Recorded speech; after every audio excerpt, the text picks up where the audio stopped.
बड़ी खबर आई नेपाल से। वहां की राजधानी काठमांडू में मचे बवाल के बीच नेपाल के गृह मंत्री रमेश लेखक ने अपने पद से इस्तीफा दे दिया। इसके अलावा वहां जारी प्रदर्शन में जान गंवाने वालों का आंकड़ा भी 20 हो गया। नेपाल की सरकार ने 26 सोशल मीडिया प्लेटफॉर्म पर बैन लगाने का फैसला लिया और इसी के बाद वहां बवाल मच गया। प्रदर्शनकारियों ने नेपाल के संसद भवन पर भी हमला बोल दिया। वहां जमकर आगजनी की गई। तोड़फोड़ तो इतनी हुई कि उस इमारत का हुलिया ही बिगड़ गया। हालत ऐसी हो गई कि वहां सेना की तैनाती करनी पड़ी। काठमांडू में तो नेपाल की सरकार ने कर्फ्यू तक लगा दिया, क्योंकि नेपाल की राजधानी काठमांडू में हजारों की तादाद में प्रदर्शन कर रहे युवा प्रदर्शनकारी नेपाल के संसद भवन में घुस गए। नेपाल की सरकार ने व्हाट्सएप, यूट्यूब और इंस्टाग्राम समेत 26 सोशल मीडिया प्लेटफॉर्म पर बैन लगा दिया। इसी के बाद वहां विद्रोह भड़क उठा। इस प्रदर्शन का नाम जेन जी रेवोल्यूशन रखा गया। जेन जी साल 1997 से लेकर साल 2012 के बीच पैदा हुए बच्चों को कहा जाता है, यानी अब वो जवान हो चुके हैं। माना जा रहा है कि नेपाल में इस प्रदर्शन की अगुवाई इन्हीं युवाओं ने की। नेपाल की राजधानी काठमांडू में हुए इस प्रदर्शन में 18 प्रदर्शनकारियों की जान चली गई। इसके अलावा सैकड़ों लोग घायल बताए गए, क्योंकि संसद भवन पर कब्जा जमाने वाले प्रदर्शनकारियों को वहां से खदेड़ने के लिए नेपाल की सेना को बुला लिया गया। इसके बाद तो वहां लाठीचार्ज हुआ, आंसू गैस के गोले दागे गए, कई बार भगदड़ मची। संसद भवन के सामने प्रदर्शनकारियों ने आगजनी भी की। नेपाल के कई अखबारों और वेबसाइट की रिपोर्टों में यह आरोप लगाया गया कि नेपाल की सरकार ने भ्रष्टाचार के खिलाफ उठ रही आवाजों को दबाने के लिए अचानक एक साथ 26 सोशल मीडिया ऐप पर बैन लगा दिया। हालांकि नेपाल की केपी शर्मा ओली की सरकार के मुताबिक उसने पिछले साल ही नेपाल में सोशल मीडिया प्लेटफॉर्म चलाने वाली सभी कंपनियों को यह निर्देश दिए थे कि वो अपनी कंपनियों को नेपाल में रजिस्टर करवाएं। इसके तहत सोशल मीडिया प्लेटफॉर्म चलाने वाली कंपनियों को नेपाल में एक ऑफिस भी बनाना था और नेपाल की सरकार को टैक्स भी देना था। नेपाल सरकार ने दावा किया कि जिन कंपनियों ने पिछले साल बनाए गए इस कानून का पालन नहीं किया, उनके ऐप नेपाल में बैन कर दिए गए। हालांकि प्रदर्शनकारियों ने दावा किया कि उन्होंने पिछले कुछ दिनों से नेपाल में चरम पर पहुंच चुके भ्रष्टाचार के खिलाफ सोशल मीडिया पर आवाज उठानी शुरू की। इसी वजह से सरकार ने कई सोशल मीडिया प्लेटफॉर्म बैन कर दिए।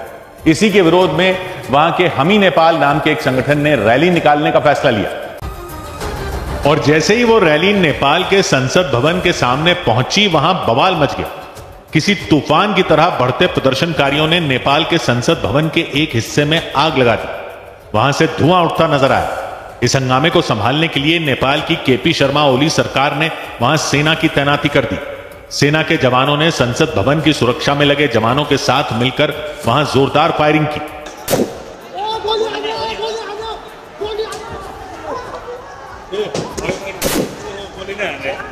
सेना और पुलिस के जवानों ने आंसू गैस के गोले दागे तो प्रदर्शनकारियों ने भी उन पर पत्थर बरसाने शुरू कर दिए। कुछ जवान तो पत्थरों की बारिश में ऐसे घिर गए कि वो एक गोला बनाकर खड़े हो गए और खुद को बचाने के लिए उन्होंने अपनी शील्ड का सहारा लिया।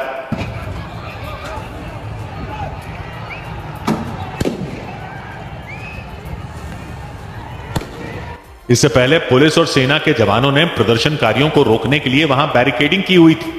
कई जवान भी वहां तैनात थे, लेकिन संसद भवन की तरफ बढ़ती भीड़ ने लोहे के बैरिकेड पकड़े और उन्हें झकझोर दिया।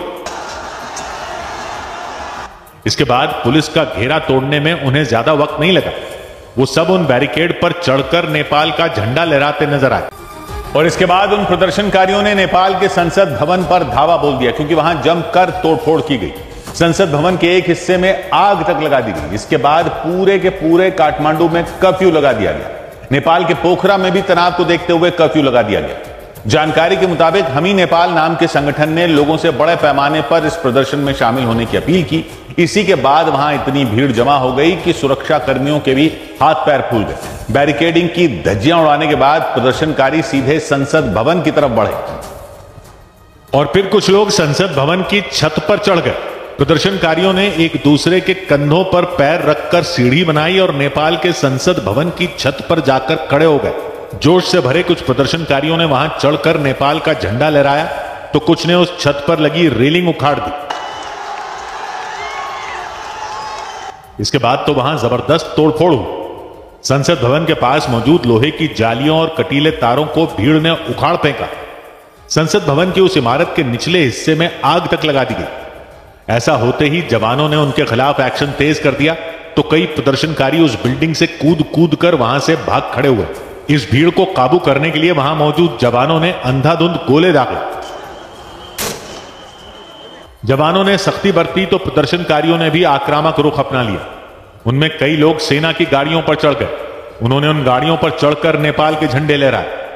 इस बीच उन्हीं में कुछ लोगों ने जवानों पर दनादन पत्थर बरसाने शुरू कर दिए, जिसके बाद वहां तैनात जवान अपनी जान बचाने के लिए गाड़ियों और दीवारों के पीछे छिप गए, क्योंकि वहां बवाल बढ़ता ही चला गया। नेपाल की कुछ मीडिया रिपोर्ट में यह दावा किया गया कि प्रदर्शन की यह आग पिछले कई दिन से सुलग रही थी, लेकिन जैसे ही नेपाल की केपी शर्मा ओली सरकार ने सोशल मीडिया प्लेटफॉर्म पर बैन लगाने का फैसला सुनाया, वहां विद्रोह हो गया। बताया गया कि हम ही नेपाल नाम यानी जिस संगठन ने इस विरोध मार्च के लिए लोगों को सोशल मीडिया के जरिए बुलाया, उसकी तरफ से यह अपील की गई कि स्कूली छात्र अपनी यूनिफॉर्म पहनकर इसमें शामिल हों। उन्हें किताबें भी साथ लेकर आने के लिए कहा गया। इसके अलावा सोशल मीडिया पर ही यह भी जानकारी दी गई कि विरोध मार्च कहां से कितने बजे निकलेगा, किस रास्ते से गुजरेगा और सुरक्षा के लिए प्रदर्शनकारियों को क्या क्या इंतजाम करने चाहिए। ये जानकारियां इसलिए दी गई ताकि ज्यादा से ज्यादा लोग इस प्रदर्शन में शामिल हो सकें, और हुआ भी ये। प्रदर्शनकारियों का आरोप है कि नेपाल में बढ़ते भ्रष्टाचार के खिलाफ हो रहे विरोध को दबाने के लिए वहां सोशल मीडिया प्लेटफॉर्म बंद कर दिए गए, और इसी वजह से वहां के युवाओं ने जेन जी मूवमेंट नाम का आंदोलन शुरू कर दिया, जिससे काठमांडू में खलबली मच गई। प्रदर्शनकारी अपने साथ जो तख्तियां लेकर आए, उनमें नेपाल की केपी शर्मा ओली सरकार को भ्रष्ट बताते हुए सरकार का विरोध जताया गया। सोशल मीडिया पर छात्रों से स्कूल यूनिफॉर्म में आने की अपील की गई थी, तो कई छात्र अपने हाथों में पोस्टर लिए उस प्रदर्शन में मौजूद रहे। उन्होंने नेपाल की सरकार पर भ्रष्टाचार करने और उनकी आजादी छीनने की कोशिश करने का आरोप लगाया। यो आन्दोलन रुक्नेवाला छैन, हामी विदेशमा जाने छैनौं, हामी स्वरोजगार हुनुपर्छ। प्रदर्शनकारियों ने दावा किया कि वो पिछले कुछ महीनों से सोशल मीडिया के जरिए सरकार पर दबाव बना रहे थे। उनका आरोप है कि विरोध की इसी आवाज को दबाने के लिए नेपाल की सरकार ने वहां 26 ऐप पर बैन लगा दिया। प्रदर्शनकारी जो पोस्टर लेकर पहुंचे, उनमें बैन करप्शन नॉट कनेक्शन भी लिखा नजर आया। हालांकि नेपाल सरकार ने दलील दी कि जो ऐप बैन किए गए, उन्हें चलाने वाली कंपनियों ने नेपाल सरकार के बनाए कानून का पालन नहीं किया, इसी वजह से उनके खिलाफ एक्शन लिया गया।